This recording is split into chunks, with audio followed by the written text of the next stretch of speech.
একটি কথা খুব মন থেকে বলতে চাই। আমাদের জীবনে এমন কিছু বিষয় আছে যেগুলো নিয়ে আজও আমরা চুপ করে থাকি, যেমনটি হচ্ছে পিরিয়ড। আমাদের সমাজে এখনো পিরিয়ড নিয়ে খোলামেলাভাবে আলোচনা করতে না পারাটা কিন্তু এটি এক ধরনের অস্থিরতা।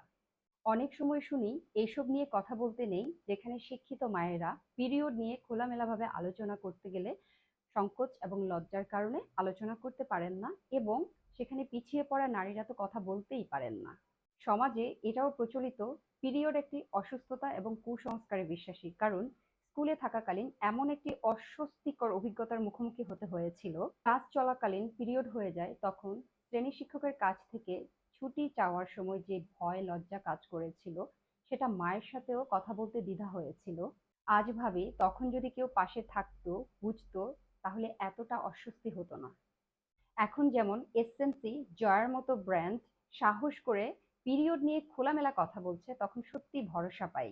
এই উদ্যোগটি শুধুমাত্র একটি প্রোডাক্টের জন্য না, এটি আমাদের কথা বলার, জানার, বোঝার একটি সুযোগ। আমরা যদি সবাই এগিয়ে আসি, তাহলে মেয়েরাও সাহস পাবে এবং ছেলেরাও জানার সুযোগ পাবে। এভাবেই না হয় বদলটা শুরু হোক। আমি জয়ার পাশে আছি, তোমাদেরও বলবো, পিরিয়ড নিয়ে চুপ করে থেকো না। লজ্জা না পেয়ে কথা বলো, পাশে থাকো, একসাথে এগিয়ে যাই। ভেঙে যাক নীরবতা, পিরিয়ড নিয়ে হোক কথা।